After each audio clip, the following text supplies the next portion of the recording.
धाकड़ खबर, बेखौफसुमा बेबाक अंदाज।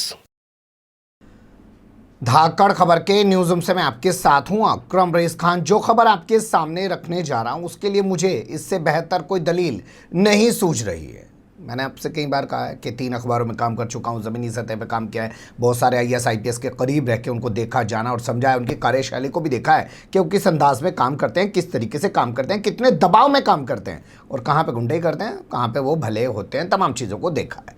लेकिन उनका एक डायलॉग मुझे बड़ा पसंद है, पुलिस वालों का, जो IPS ऑफिसर है खासकर उनका। वो कहते हैं कि दंगाई जो है उसके 2 घंटे हैं। मतलब कहीं पे अगर दंगा हो गया तो 2 घंटे तक वो दंगाई वहाँ पे कत्लेआम कर सकता है, बवाल कर सकता है, जो उसे करना है वो कर सकता है। इसके बाद जब फोर्स आ जाता है तो उस दंगाई का दंगापना ख़त्म हो जाता है, उसके बाद वो कुछ नहीं कर सकता। अब ये अलग बात है कि आज के दौर में ये फार्मूला लागू नहीं होता। जैसे आपने देखा होगा पिछले साल दिल्ली 3 दिनों तक जलती रही, जबकि दिल्ली के अंदर केंद्र सरकार बैठी है, हाई कोर्ट है, सुप्रीम कोर्ट है, राष्ट्रपति है, प्रधानमंत्री है, तमाम लोग यहीं बैठे हैं, लेकिन फिर भी दिल्ली 3 दिनों तक रह रहकर जलती रही। 53 से ज़्यादा लोगों की मौत हो गई, जिसमें मरने वाले मुस्लिम 22, 11 धर्म विशेष के यानी कि हिंदू लोग थे और इसके अलावा कई सारे धार्मिक स्थलों को नुकसान पहुंचाया गया, सैकड़ों दुकानों को बर्बाद कर दिया गया।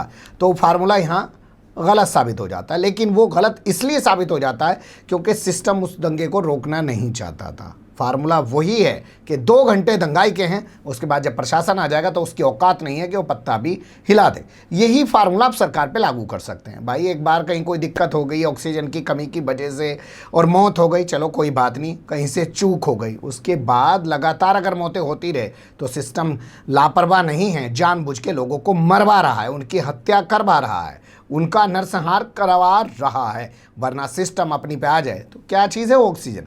प्राइवेट लोगों को भी आप देख रहे होंगे, वो लोगों को ला के ऑक्सीजन लगा रहे हैं। जो गुरुद्वारे वहाँ पे आप देख रहे होंगे, कुछ मस्जिदों में आप देख रहे होंगे, तमाम लोग अपने अपने स्तर से व्यवस्थाएं कर रहे हैं, तो उनके पास ऑक्सीजन कहाँ से आ जा रहा है? सरकार के पास क्यों कमी है? तो करना नहीं है, लोगों को मरने के लिए छोड़ दिया या उनको मरवाया जा रहा है।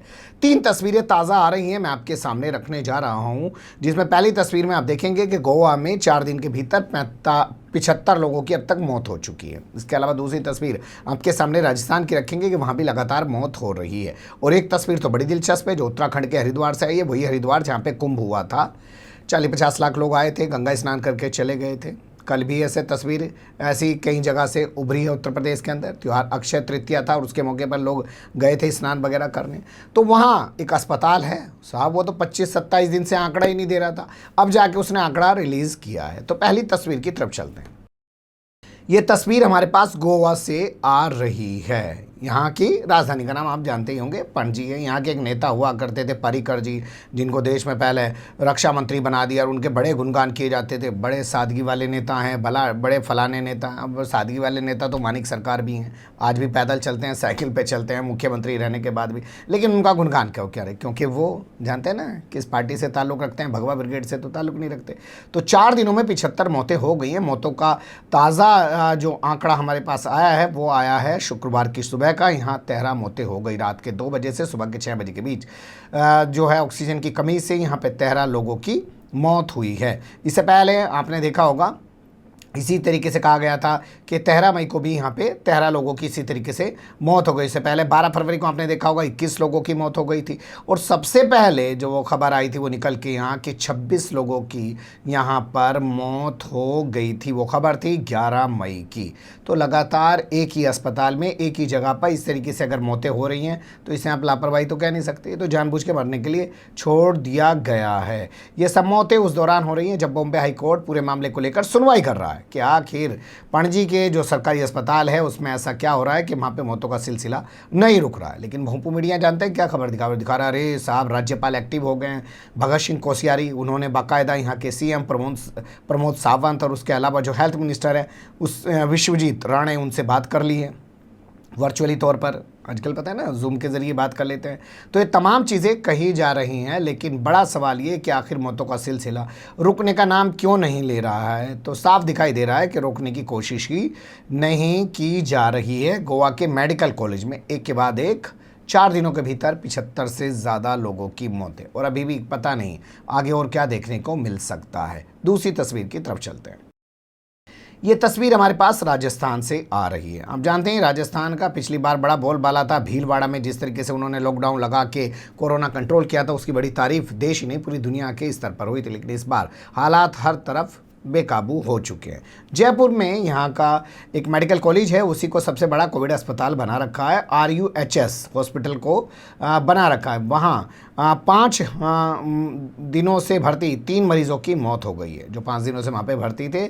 ऑक्सीजन की कमी की वजह से तड़प तड़प के उनकी मौत हो गई है। हालांकि जो अस्पताल का प्रशासन है वो कह रहा है कि ऑक्सीजन की कमी की वजह से मौत नहीं हुई है, हम लोग इसकी जाँच कर रहे हैं और पता लगा के बताएंगे कि आखिर किस वजह से मौत हुई है। डॉक्टर कह रहे हैं जिनके सामने मौत हो जा रही है। अब CM क्या कह रहे हैं, अशोक गहलोत, उनका कहना है कि उन्होंने इस पूरे मामले में जांच के आदेश दे दिए हैं। इसके अलावा जो यहाँ के स्वास्थ्य मंत्री हैं डॉक्टर रघु शर्मा, उनका क्या कहना है, उन्होंने कहा जांच रिपोर्ट आने के बाद दोषियों को बख्शा नहीं जाएगा, उनके खिलाफ एक्शन लिया जाएगा। लेकिन बड़ा सवाल ये कि जांच के आदेश दे दिए, जांच रिपोर्ट आ जाएगी, दोषियों को बख्शा नहीं जाएगा। डॉक्टर कह रहे हैं हम पता लगाएंगे, ऑक्सीजन की वजह से मौत नहीं हुई है, जबकि कहा जा रहा है कि ऑक्सीजन का दबाव कम हो गया, ऑक्सीजन कम आने लगी, वो लोग तड़प तड़प के मर गए, कुछ ही देर के दौरान उनकी मौत हो गई। इन सवाल यही कि आखिर मौतें हो क्यों रही हैं। अगली तस्वीर की तरफ चलते हैं। अब आपको लेके चलते हैं हरिद्वार। ये धर्म नगरी है हरिद्वार। यहाँ के एक अस्पताल ने 19 दिनों तक आंकड़ा छुपाए रखा। बताइए, ये वो हाल है जब सरकार ये कह रही है कि हर अस्पताल 24 घंटे के भीतर बताएगा कि उसके यहाँ कोरोना के कितने मरीज मर गए। लेकिन एक अस्पताल है, प्राइवेट अस्पताल है, और वो यहाँ 19 दिनों तक आंकड़ा छुपाए बैठा और सरकार कुछ नहीं कर रही है। अब कह रही है कि हम इस अस्पताल के खिलाफ एक्शन लेंगे, लेकिन लेंगे कि नहीं लेंगे इस बारे में भी कुछ कहा नहीं जा सकता। हरिद्वार का बाबा बर्फानी अस्पताल का नाम भी देख लीजिए, काफ़ी दिलचस्प है। बाबा बर्फानी एक प्राइवेट अस्पताल है, यहाँ पे 19 दिनों तक आंकड़े को छुपाए रखा।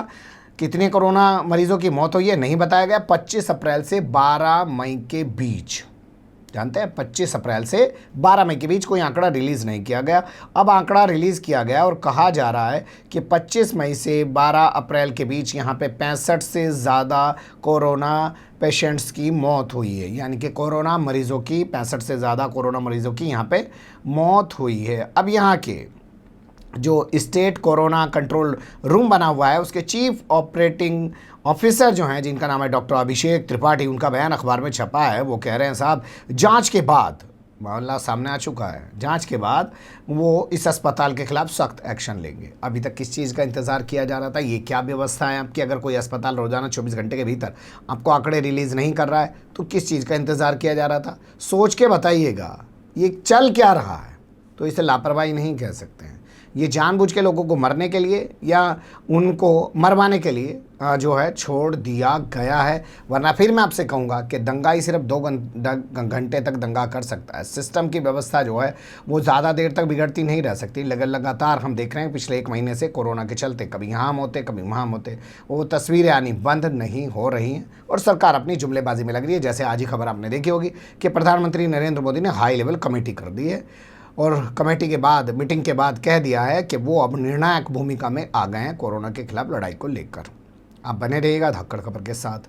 फिलहाल कमेंट्स के रूप में आप लोग अपनी राय दे सकते हैं, खबर को लाइक कर सकते हैं, चैनल को सब्सक्राइब कर सकते हैं और ज़्यादा से ज़्यादा हमारी खबरों को शेयर कर सकते हैं। फिर ऐसे ही किसी सुलगते हुए या उलझते मुद्दे लेकर मैं आपके सामने हूँगा हाजिर। फिलहाल अभी मुझे दें इजाज़त।